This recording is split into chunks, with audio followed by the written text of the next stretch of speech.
Hi, I've got a question. Yeah. So, first of all, I'd like to thank the panelists. That was a very insightful talk. I have a question about tribalism and the role of tribalism in creative shift. Over the past 5 years, we've been seeing things like tribal poetry. We've been seeing, even in terms of the way people dress, they're going back to that roots. So, the role of politics and tribalism in deciding the current creative state that we're in, and it's an open question to all of the panelists. Thank you.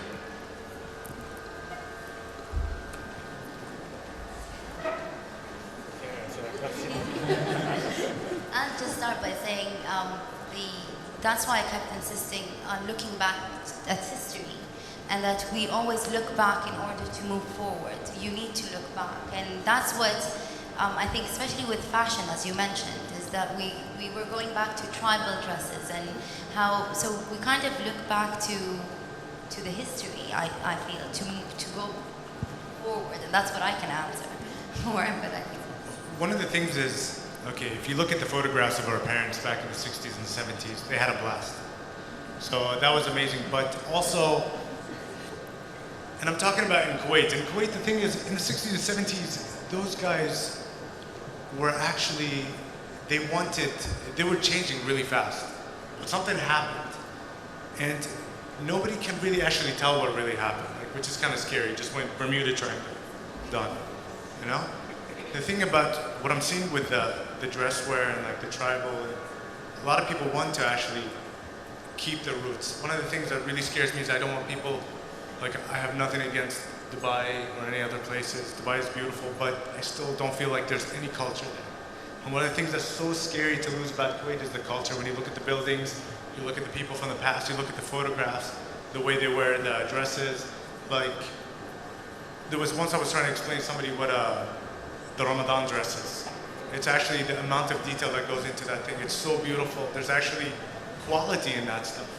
And it shows in that dress, other than if you get something from like some other dress shop, you know. But the heritage that we have here has to be kept. We have to know how to maintain that thing, which is very important. Even like with architecture, when it comes to buildings, there's one building that was, till this day, I always want to go back to this building. It's right next to the, what is it called? I think Sheikh Zal's Palace? What is it? Oh yeah, it's right next to the Osman thing. I was arrested at that place, okay? I broke into that place early in the morning. I was taking photographs. Ended up trying to defend myself, so I beat up 2 cops. Okay, so that's a story. But the amount of texture that I found in that place, and I still have photographs of that place, is unbelievable. The architecture, the amount of time they spent back then. Not like the houses now. Every time I think it's gunshots outside my apartment door, it's actually the tile falling off. There's no quality like before, like in the past. In the past, they had quality. They had everything to do. The way they built the stuff, the heritage of Kuwait is family. That's number one. And that's something that we have to actually keep. That's very important. I just want to comment, one second. I just want to comment. I think this issue of tribalism is one of the, how could I say, the contradictions of the Middle East. Because in one way is what gives for me, it's a personal opinion, I could be right or wrong, but in one way is the base of the society, okay, and it's what it gives the society that character, and it has a lot of positive things, and it really ties the society by itself, but at the same time is bringing a lot of pressure to certain individuals to take new positions. So that, okay, that is the confrontation that is happening. How I see it is that what needs to happen is like we could call it new tribalism if you want. It's a new culture should kind of tie this contradiction. It will take time, but I think it will happen. So at the end, the good values of what is a tribal society in which you know each other, you respect the elder people. I think, for instance, that would be a pity if Kuwait loses these values. But at the same time, it has to come out with a society that is more open to not new cultures, because in one way it is, but it has to be more open to receive new ideas coming from the inner society. I don't want to be actually more of a devil's advocate, but I really don't see the history anywhere. And the reason why I don't see it is, I just want to follow up what Joaquin was talking about. Do any of you really respect your neighbor? Do any of you really don't throw your garbage in front of the neighbor's house? Do any of you actually litter the street? Respect the beaches, respect the gardens. These are issues that are related to what used to make the society that we idealize as the perfect his society of these Arabs or Muslims or even locals. But that doesn't exist in reality. And the reason why it doesn't exist in reality, because I think we choose to refer to history and to our tribes and our roots whenever we choose to, or whenever we like to. And sometimes we forget to. I'm not talking about you only, but I'm talking as a society. So that's the dilemma that we're living through. And I think, again, like I said earlier on, unless we start to ask what are the shifts and how are we planning to sort of work to improve.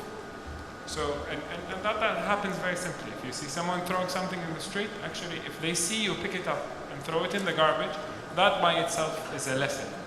And I think this is the beginning of actually educating the others. I think we're more to blame than anyone else for this. I think us as planners, as architects, we are more to blame than anyone. Because we are neglecting our roles as leaders of society. We're neglecting our roles as the creators of public space. We're catering to the private sector, we're catering to the projects themselves, but we're ignoring what's happening around them. We're ignoring the space where people actually interact. And when that happens, people stop caring. People only care about their private sector. I don't agree with that. So, feel offended. So what I feel that we should start doing is give more of a priority to the public than the private sector equate. Give more of a priority to how people walk to the mosque, how people interact with their neighbors by giving them a space between them and not having just a car from your front door to the street. There's no space for kids to play. There's no space for kids to meet their neighbors' kids.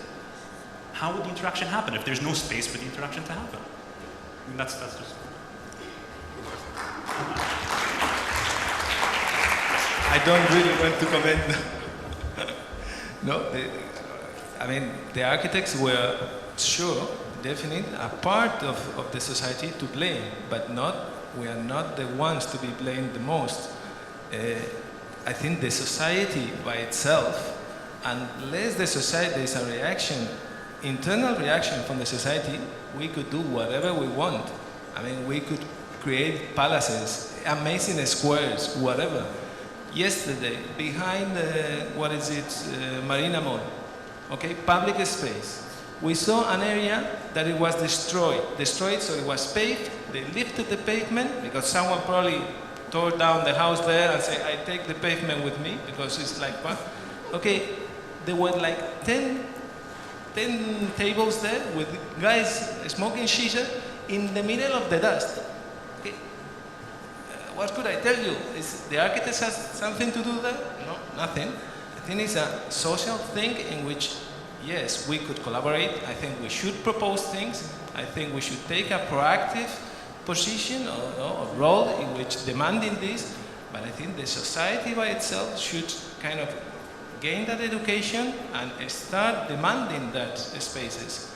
Because you as a Kuwaiti, you see it. Kuwaitis here act completely different as when they go to Paris, they go to London, they go to... Okay, so that's, for me, for instance, one of the issues I've seen the past 10 years. You see the condition of the sea in which the architects don't have anything to do. It's extremely poor. I mean, it's going worse and worse. You see litter all over. people throw the sea as the garbage bin that, okay, you think it's a society by itself that should be aware of, we are confronting a lot of things, for instance, regarding healthcare, and we see it, and we demand, and we say this is not possible in a country like this one with such a potential, cannot happen, and it still happens. And we could provide so many tools to the society, but the society, I think, should demand that by itself, and this is the challenge of this society. I mean, to grow in that sense, to be aware that the social space is not something to consume, it's something to experience, it's part of them, okay? So, yeah, we have a role, but... In parallel, when we're talking about public space, in actually very developed cities, in Europe and elsewhere, the public space, although it's actually part of part of really what's given back by developers to the public, okay? It's a demand that is placed by the city on the developers. So the donors the contributors are the private sector towards the public space. The mandate of the public arm, which is the government or the local government. So I don't think we could. I'm sorry, I should be quiet. All right? I guess the government switched this off.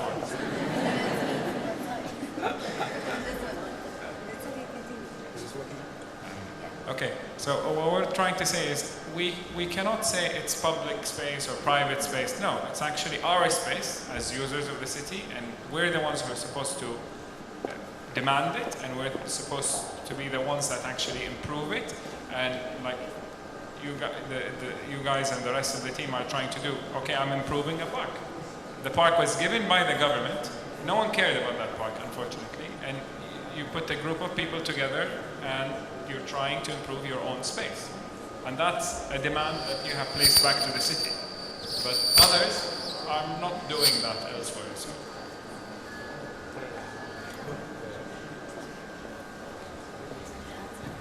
Thank you. I just want to make a very quick comment. We started off talking about tribalism, and we ended up in a discussion of the lack of public spaces and the lack of, I think, a spontaneous social scene in Kuwait where people can congregate and meet without having to be invited or sort of. And I think this what's happening here today is an example of that. But the question about tribalism is important, I think, in today's political and cultural atmosphere. When we're talking about shifts, we can't escape it. I think we suffer from nostalgia for the past, especially here, because temporally speaking, it's very close to us. And also, there's a vacuum in our national identity, I think. We're not quite sure how to define ourselves. We're all suffering from bicultural anxieties, and we're trying to define part of our, if you like, more Western-leaning sides while retaining a traditional Kuwaiti or Gulf or Arab Muslim identity. So part of that is, I think, this desire to have some emblems from our past, whether it's tribalism or it's romanticizing a Bedouin lifestyle or it's sort of ignoring that we are essentially a seafaring nation and we've always been open to other nationalities coming in and mixing with us, and that's part of the Kuwaiti identity as well, just as much as tribalism is part of our identity. So I think we're being a little bit politicized and maybe, seeing more of that in our architecture. If you guys want to take the blame for it, go ahead, right? If we see more of that in our art, if we see more of that in our theater, this is all part of the cultural shift. So I think we need to have more open spaces like this where we can discuss our self-expression and how our representations are happening. Hi. I have 1,000 questions, but I think I'm going to go into what you were saying. My father was an architect with Gropus's firm here before the invasion. And I came here as a jewelry designer. And what I've noticed as an expat here is that the public spaces are not used by Kuwaitis, and that the public spaces are used by expats, and Kuwaitis chill at their house or at their chalet. And what I've realized is that there's a shift from before the invasion, how people congregated, how they had a social scene, and after the invasion. So until people start coming out of their house and saying, and meeting their neighbors, and getting out of their tribes, getting out of their families, and getting out of their comfort zones. People here are too comfortable. They don't want to, they very rarely want to push boundaries. They lack curiosity to create, to be a creator of any sense. You have to be infinitely curious and infinitely sit in fear. Fear of this curiosity that's going to take you to a place that you don't even know where you are going. And if you don't have a support system, an educational system, crazy Bauhaus parents, or whatever you need to get you there, it dies. And so how are these things fostered? How can we foster those things to get people out of their tribes, out of their house, and into more creative elements, so that these architects can make beautiful social spaces that can be used by everyone? And I think that might be the foundation that we're looking for. But then again, I'm just new here, so these are just my feelings and my thoughts. In one way, I fully agree with you, okay? But in another way, I think there's, an attitude that, especially coming from Western countries, to impose a way of living. For me, for instance, the public space of the Kuwaiti is not on the street. The public space is inside the houses. I've been welcomed. In any country in the world, I've been welcomed here. You could enter any duania you want. People will not kick you out and say, you get out of here. No, they will be curious, but they will say, okay, come here. So I think, okay, I agree with you. I think this society has to be challenged, but at the same time, we have to as a foreigner, there has to be a stronger link with the foreigners. I agree with you too, but the society, has its own space, and I think the space right now, us as a practitioners of architecture, is more in the inner houses than in the outer space. Okay, what is called public space, which that boundary, it's worldwide is very blurry and more daily. It's very difficult to define where is the public space, where is the private space. Kuwait is a very good example. The setbacks, okay, of all the houses are public spaces maintained by the private entities. Okay, so what is it? Okay, the sea coast is really a public space, but at the same time, you could not lay your towel in front of someone's house at the sea. So I think that there has to be also a respect of that kind of cultural or that space, no? That's not what I was trying to get at. No, I know where you are standing, and I know that, how could I say, I really agree fully what you are saying. There has to be a lot of challenges, this society has to be pushed, but at the same time, we have to be careful, especially us as foreigners, trying to not impose, but that idea, we might not impose, but what I'm trying to say is there's not only one vision. That's not what I was trying to say. No, that wasn't what maybe I didn't articulate myself. What I was saying, that to foster children who are creative, it's fostering curiosity and constant curiosity. And when children are isolated, they cannot be taken out of their boxes in order to constantly look at things that might scare them. And I'm talking using camel bone or I'm not talking huge political statements, even just the materials, how they're being used, for them to get out of that See, one of the things, okay, when you're talking about foster, okay, the other answer is just do it. Everybody has the fear of the unknown. Everybody doesn't know what happens in the future. But the thing is, you're going to hate yourself more for not doing it than doing it and failing.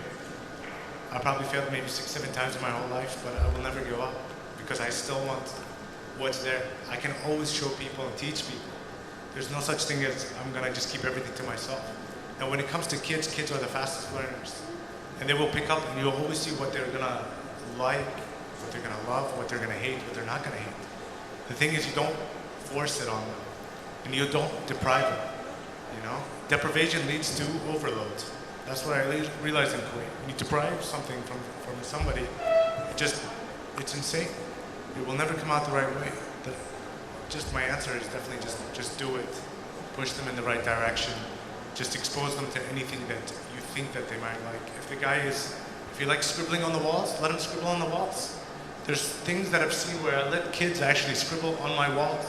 And the amount of stuff, that's where I get my inspiration from. I look at what they do. If, let's say my Haris decides to grab the spray can and he wants to do something on the wall, I'm not gonna stop him. I will push him in that direction.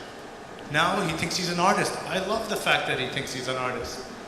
You know, even though my house smells like paint like crazy, I'll let him do it. But that's how you do it. You actually motivate people. You know what I mean? By actually having them be right next to you and you let them be involved. Not by letting them just watch you do it.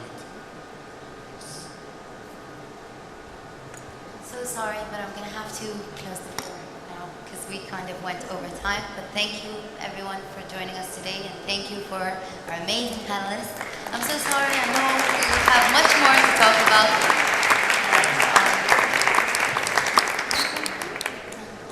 Thank you.